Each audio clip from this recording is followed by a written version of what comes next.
3 कक्षा के छात्रों के लिए नैतिक कहानियां, moral stories in Hindi for class 3। शेखीबाज मक्खी, moral stories in Hindi for class 3। एक था जंगल। उस जंगल में एक शेर भोजन करके आराम कर रहा था। इतने में एक मक्खी उड़ती उड़ती वहां आ पहुंची।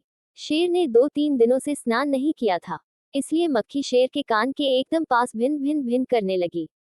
शेर को बहुत मुश्किल से नींद आई थी। उसने पंजा उठाया, मक्खी उड़ गई, लेकिन फिर से शेर के कान के पास भिन भिन शुरू हो गई। अब शेर को गुस्सा आया। वह दहाड़ा, अरे मक्खी, दूर हट, वरना तुझे अभी जान से मार डालूंगा।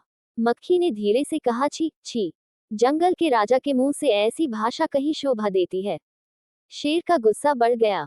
उसने कहा, एक तो मुझे सोने नहीं देती, ऊपर से मेरे सामने जवाब देती है। चुप हो जा, वरना अभी। मक्खी बोली, वरना क्या कर लोगे?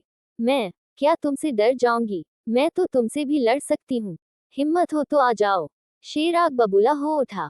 उसने कान के पास पंजा मारा। मक्खी तो उड़ गई, पर कान जरा छिल गया। मक्खी उड़कर शेर की नाक पर बैठी तो उसने मक्खी को फिर पंजा मारा। मक्खी उड़ गई। अब की बार शेर की नाक छिल गई। मक्खी कभी शेर के माथे पर बैठती, कभी गाल पर, तो कभी गर्दन पर। शेर पंजा मारता जाता और खुद को घायल करता जाता, मक्खी तो फट से उड़ जाती। अंत में शेर उब गया, थक गया। वह बोला, मक्खी बहन, अब मुझे छोड़ो। मैं हारा और तुम जीती, बस। मक्खी घमंड में चूर होकर उड़ती उड़ती आगे बढ़ी।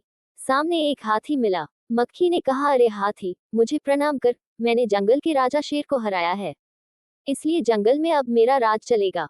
हाथी ने सोचा, इस पागल मक्खी से बहस करने में समय कौन बर्बाद करे। हाथी ने सडू ऊपर उठाकर मक्खी को प्रणाम किया और आगे बढ़ गया। सामने से आ रही लोमड़ी ने ये सब देखा। लोमड़ी मंद मंद मुस्कुराने लगी। इतने में मक्खी ने लोमड़ी से कहा, अरे ओ लोमड़ी, चल मुझे प्रणाम कर। मैंने जंगल के राजा शेर और विशालकाय हाथी को भी हरा दिया है। लोमड़ी ने उसे प्रणाम किया, फिर धीरे से बोली, धन्य हो मक्खी रानी, धन्य हो। धन्य है आपका जीवन और धन्य है आपके माता पिता। लेकिन मक्खी रानी, उधर वह मकड़ी दिखाई दे रही है न? वह आपको गाली दे रही थी, उसकी जरा खबर लो न। ये सुनकर मक्खी गुस्से से लाल हो उठी। मक्खी बोली, उस मकड़ी को तो मैं चुटकी बजाते खत्म कर देती हूँ। ये कहते हुए मक्खी मकड़ी की तरफ झपटी और मकड़ी के जाले में फंस गई।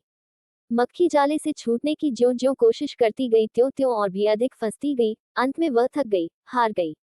ये देखकर लोमड़ी मंद मंद मुस्कुराती हुई वहां से चलती बनी।